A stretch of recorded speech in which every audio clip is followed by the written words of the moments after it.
Dear friends, today I am going to discuss the taxability of the long-term capital gain on a transfer of listed equity share. Listed equity shares की जो capital gain taxability है on a transfer, it's dependent upon the two important factors. और exam में C inter के exam से मैंने पूरा video में सी इंटर के एग्जाम से प्रिपेयर करा है, क्योंकि कुछ इसमें एक्सेप्शन है जो मैंने कवर नहीं करी जो सी फाइनल में। अगर हम equity share listed equity share sale करते हैं तो उसके ऊपर जो कैपिटल गेन अराइव होगा उसकी taxability is dependent upon two important factors. First मैं यहाँ पे बोलना चाह रहा हूँ, मैं एक बात कर रहा हूँ, टैक्सेबिलिटी से पहले हमें निकालना पड़ता है कंप्यूटेशन। तो computation of capital gain and the tax liability is dependent upon two important factors. First, the date of acquisition of listed equity shares and whether shares are sold on stock exchange or not on stock exchange. इन दोनों factor से computation as well as the tax liability में there is going to be a hell lot of difference. अब date of acquisition से और whether we have sold stock shares on stock exchange or not, इनसे मेरी दो चीजें affect होंगी, एक मेरी cost of acquisition and secondly मेरी कंप्यूटेशन ऑफ टैक्स लायबिलिटी। ये दोनों इंपॉर्टेंट फैक्टर्स किस तरह से मेरी कॉस्ट ऑफ मतलब ये डेट ऑफ एक्विजिशन और whether sale is on stock exchange और नॉट, ये दोनों फैक्टर किस तरीके से मेरी कॉस्ट ऑफ एक्विजिशन और डिटर्मिनेशन और computation of tax liability affect करते हैं, उसको मैंने समराइज इस टेबल में करा है। अब कॉस्ट हम कैसे निकालेंगे, मैंने डिफरेंट केसेस लिए। If the shares have been acquired before 1/10/04, ये डेट मेरी इंपॉर्टेंट क्यों है, बिकॉज इस डेट से हमारा STT that is security transaction tax levy होना स्टार्ट हुआ था। STT क्या होता है, STT simple a tax which is being levied when listed equity shares is sold on stock exchange और other both purchase as well as sold on the stock exchange. इस date से पहले मेरे यहाँ पे कोई STT नहीं था, तो इस डेट से STT लेवी स्टार्ट हुआ है। सेकेंडली एक मैंने पीरियड लिया 1 अक्टूबर 04 टू 31 18। अब ये डेट यहाँ पे रेलेवेंट क्यों आ रही है ये मैं आपको समझाता हूँ। हमारा फाइनेंस एक्ट 18 आया था on 1/2/18। This finance act is applicable for previous year 18-19।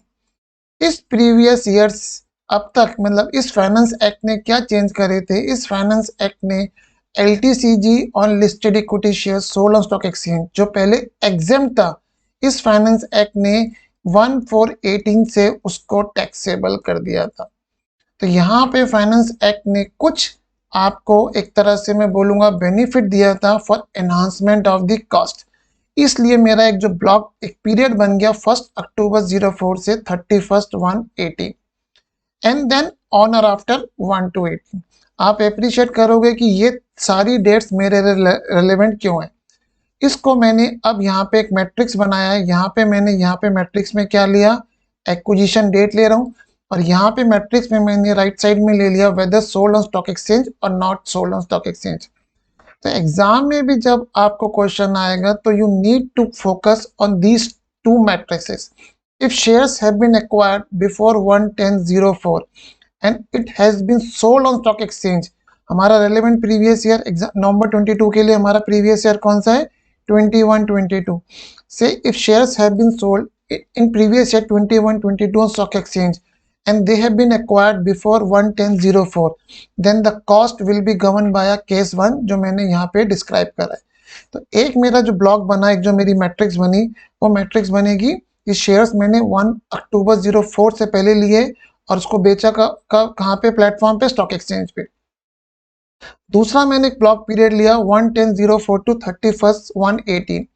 इस पीरियड में दो पॉसिबिलिटी बनेगी, STT पेड और STT not paid. It means I have paid, मतलब ये मैं यहाँ पे इस एंगल से कह रहा हूँ, एक्विजिशन एंगल से।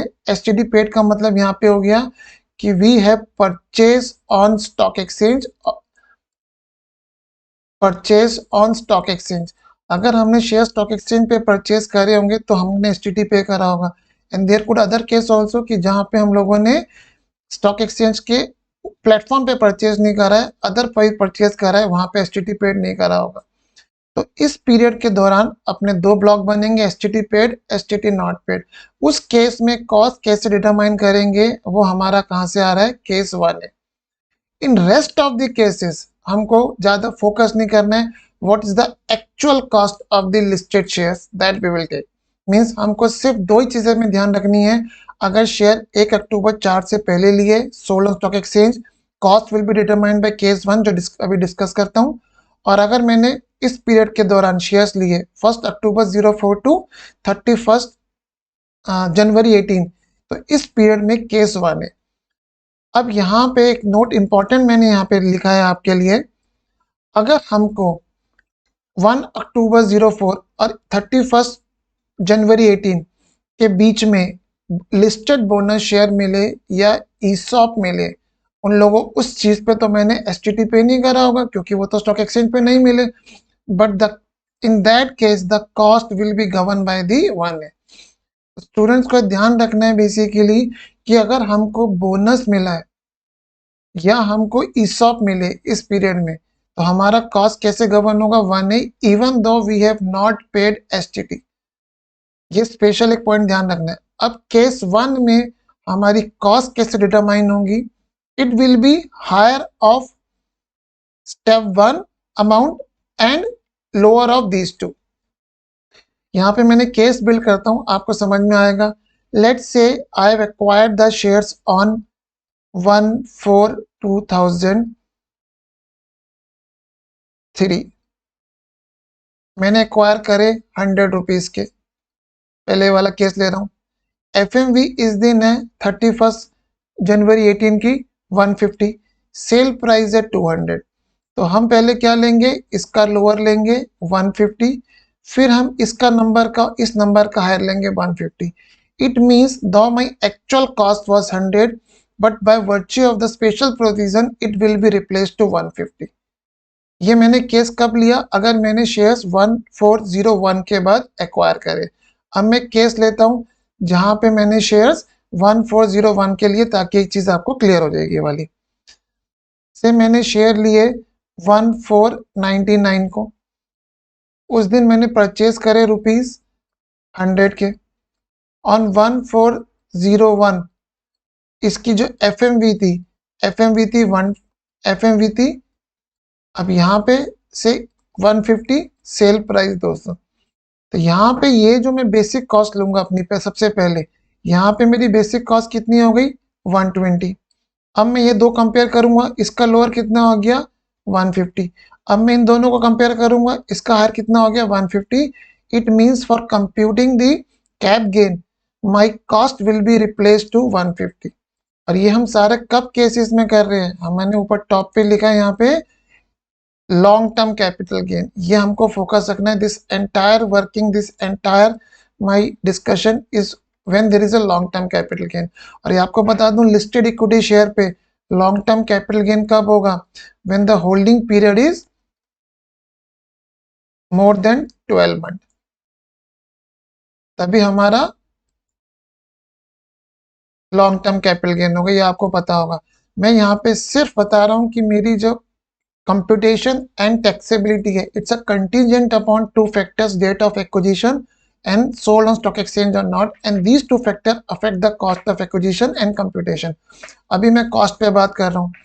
तो अगर हमने शेयर्स 1/10 अक्टूबर से 1/10/2004 से पहले लिए और उसको स्टॉक एक्सचेंज के प्लेटफॉर्म पे बेचा है, then my determination of cost of acquisition will be governed by case 1।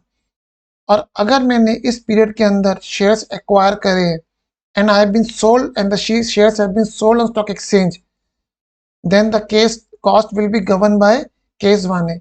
ऊपर केस 1 और केस 1 में सिर्फ एक बेसिक फर्क क्या है कि यहाँ पे हमको एफएमवी एज ऑन 1401 पिक्चर में नहीं आएगा। क्यों, we have acquired the share after 1401।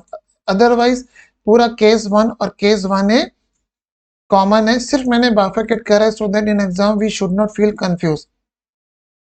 ये हमारा जो हो रहा है यहाँ पे हमारा क्या आ रहा है, कॉस्ट ऑफ एक्विजिशन मैंने आपको बताया कैसे आएगा ये।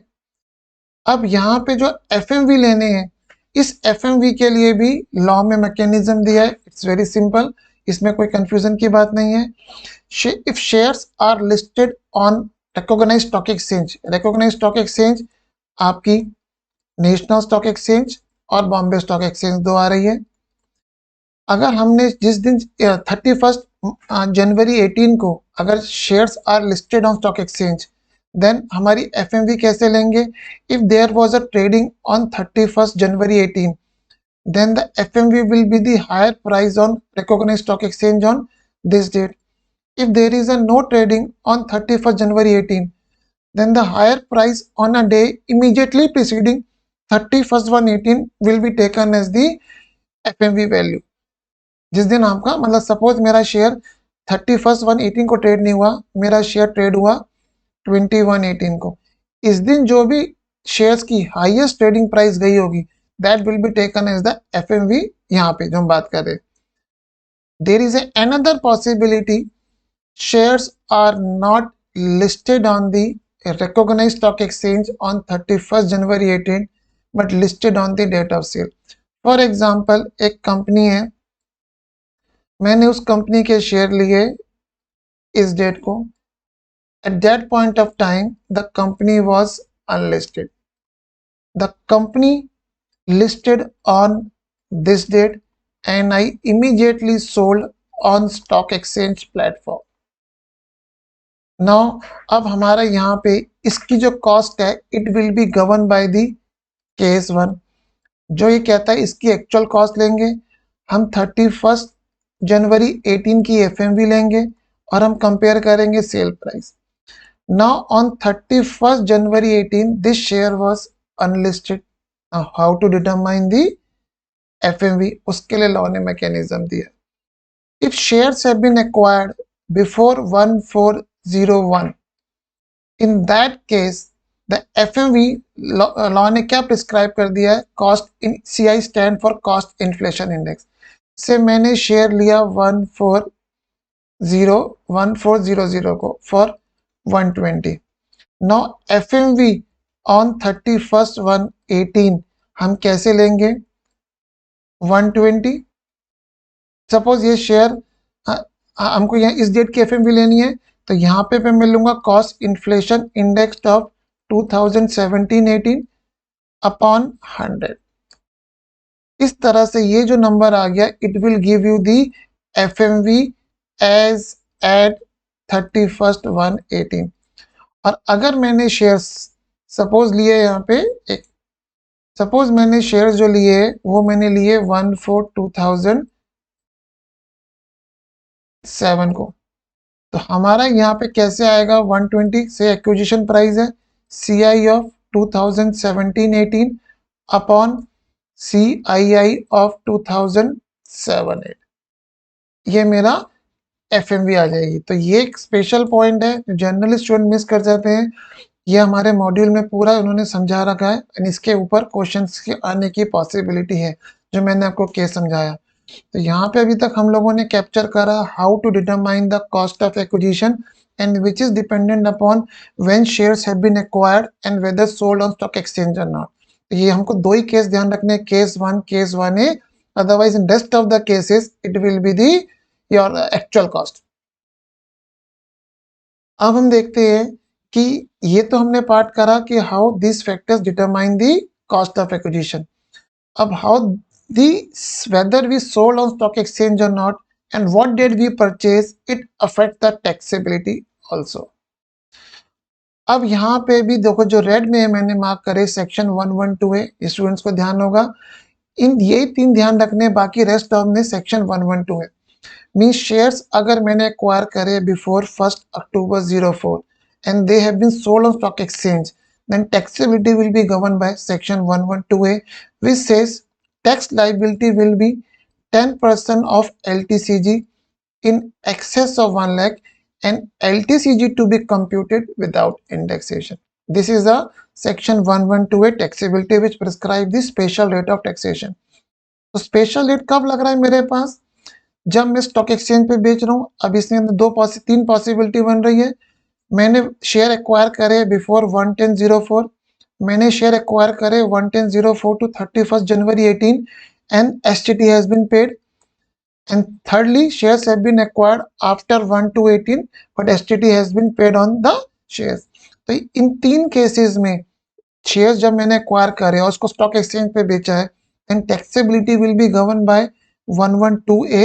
In rest of the cases, the taxability will be governed by section 112.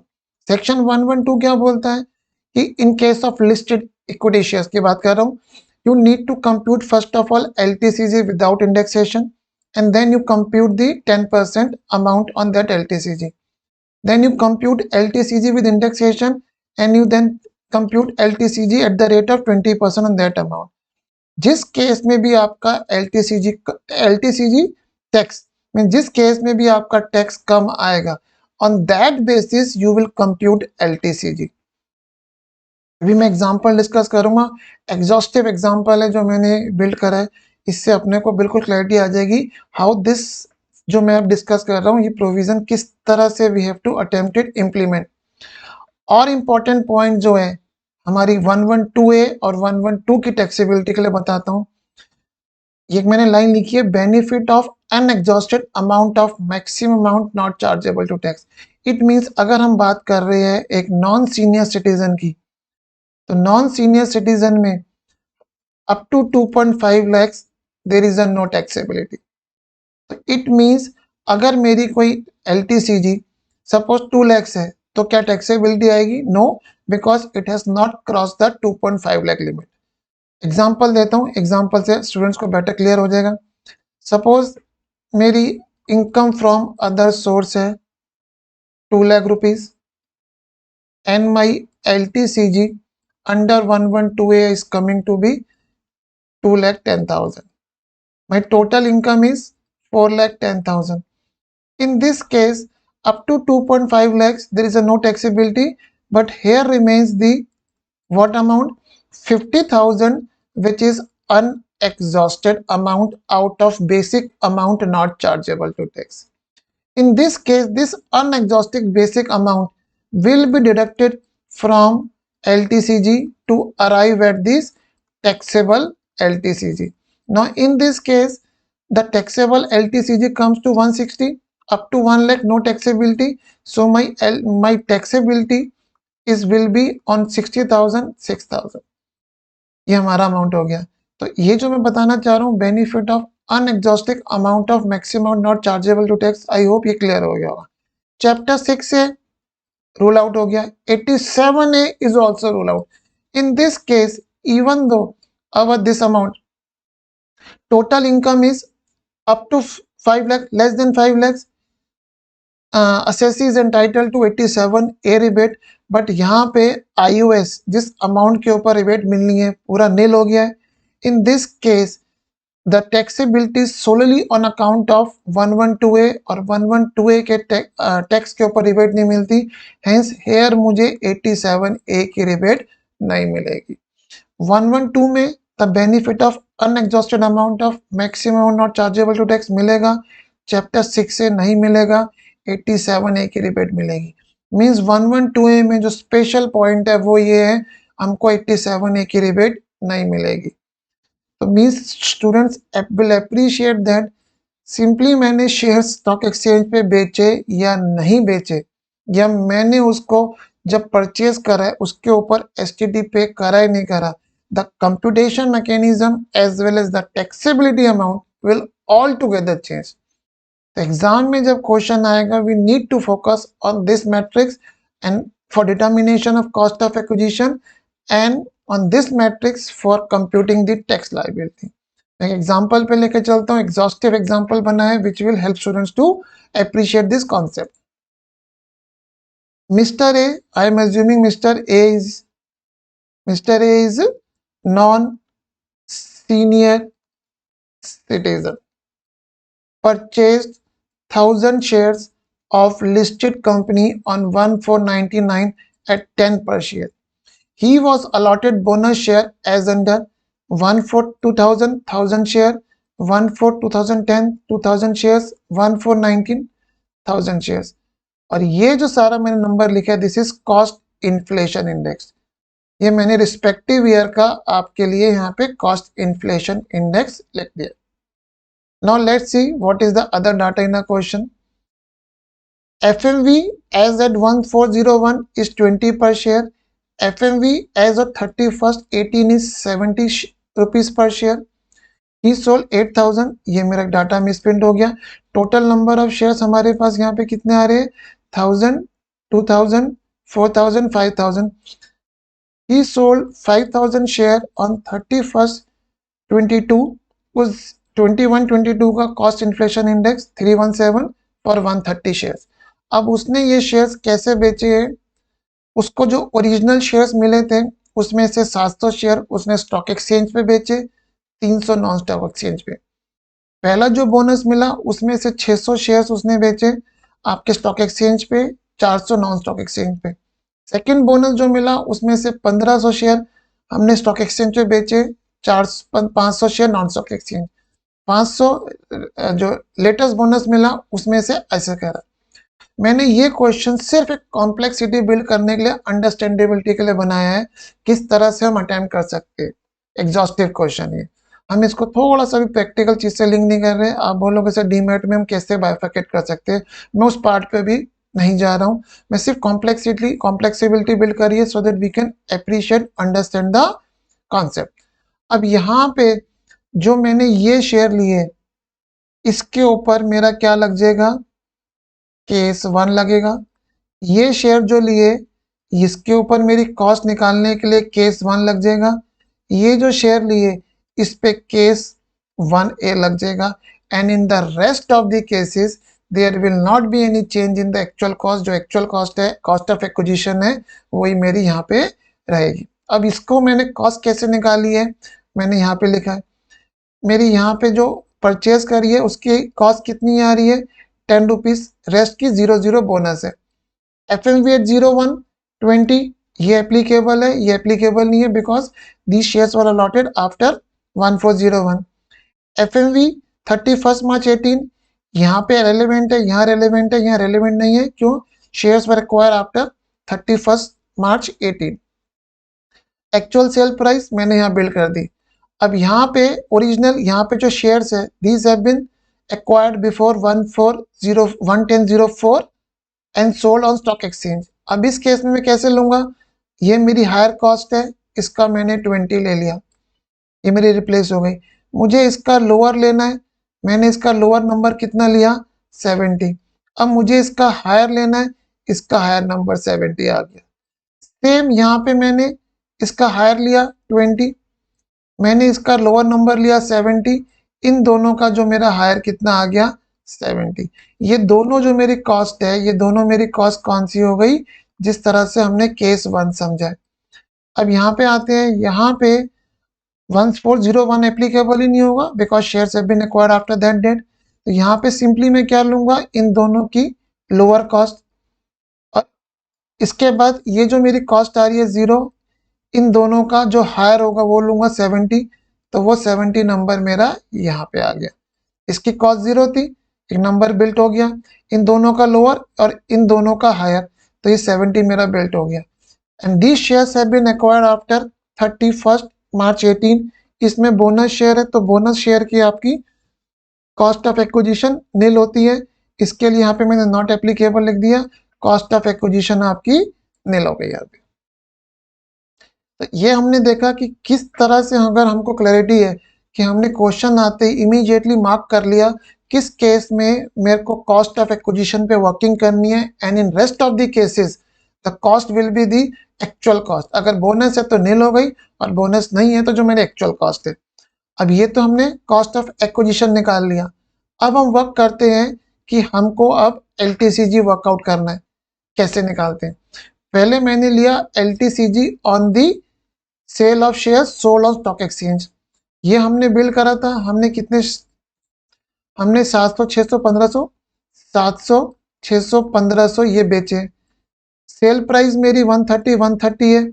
Cost ऊपर से स्टूडेंट से देख लिया हमने, 70 ले लिया, 0 ले लिया. अब सेल कंसिडरेशन मेरी कितनी आ गई?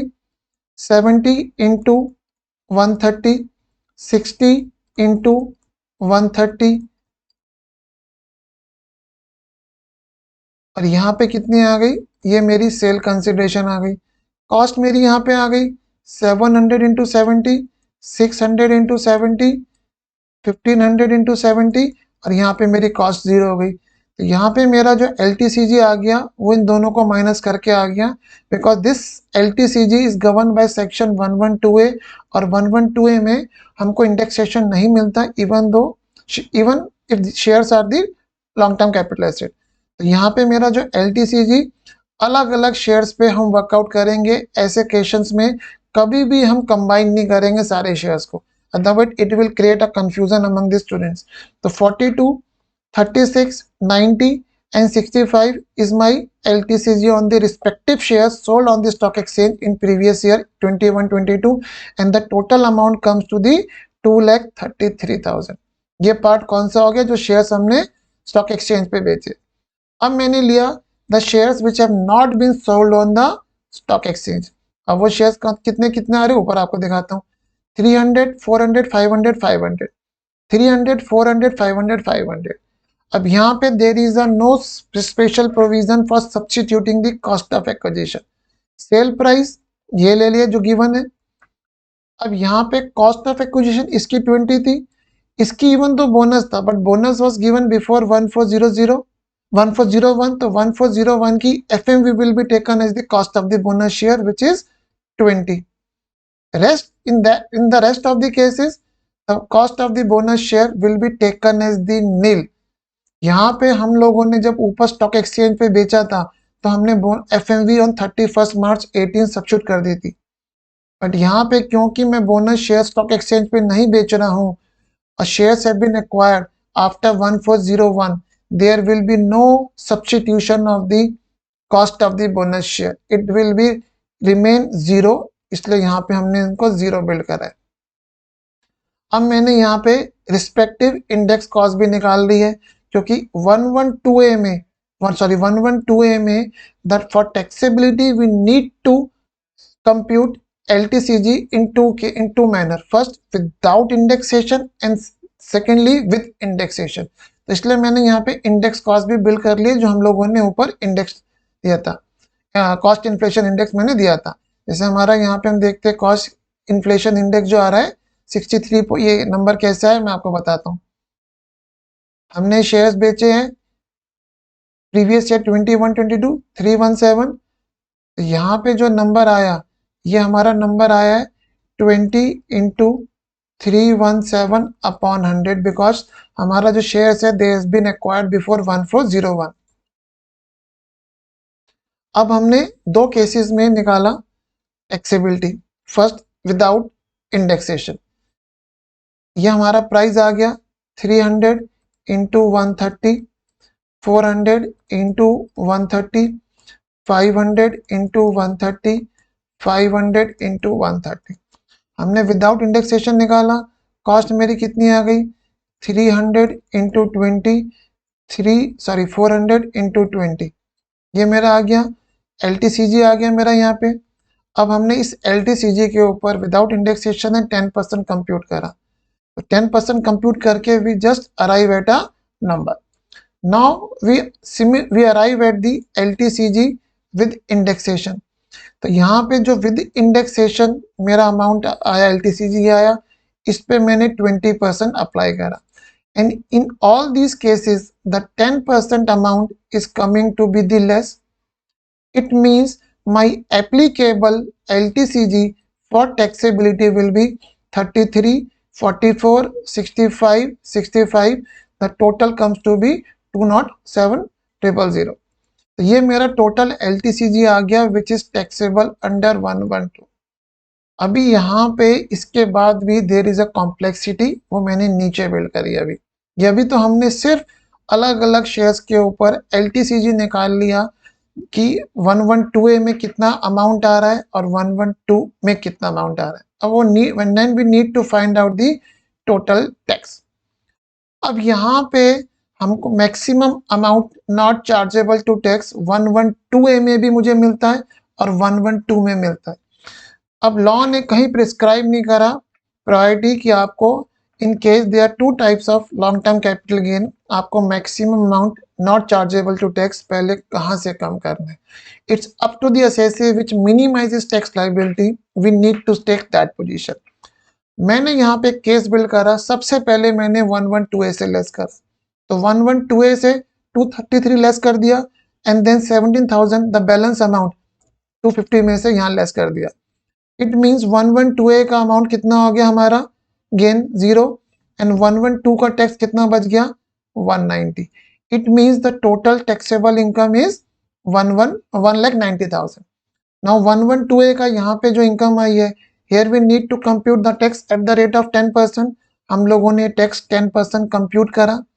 नाउ 112A में मुझे 112 में मुझे रिबेट मिलती है, and the maximum amount of rebate under section 87 is 12,500. वो रिबेट मैंने यहाँ पे अलाउ कर दी. नेट टैक्स मेरा ये आ गया. सेस जोड़ा हमने. This is the tax in this case where the first we allowed maximum amount not chargeable to tax from 112A. Now let's take the other case. मैंने पहले maximum amount not chargeable to tax 112 में less कर दिया. Remaining amount is 43, वो मैंने 112A से less कर दिया. टैक्सेबल इनकम मेरी दोनों केस में सेम आ रही है, but taxability will make hell of difference.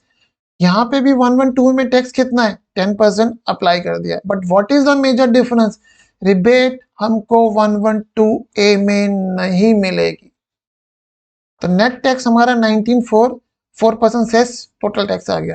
तो आई मीन टू से, इफ इसी टाइप का क्वेश्चन अगर आपके एग्जाम में आए and question says compute minimum tax liability, in that case you need to work out the taxability in these two scenario, and the case which minimize the tax liability you need to answer it accordingly. तो hence students देखेंगे कि यहाँ पे listed equity shares बेचने पे ऊपर the taxability computation mechanism and the taxability determination of tax liability is contingent upon major two factors: date of acquisition of shares, and whether STT paid or not paid, and whether they have been sold on stock exchange or not. इन तीन factor से, date जिस दिन acquire करा है, STT pay करा है नहीं करा, और स्टॉक एक्सचेंज पे बेचा है नहीं बेचा, माई टैक्सेबिलिटी विल डिफर सिग्निफिकेंटली. तो आई होप आपको ये काफी क्लियर हुआ होगा. इसमें कोई भी डाउट्स आए, यू कैन व्हाट्सएप मी.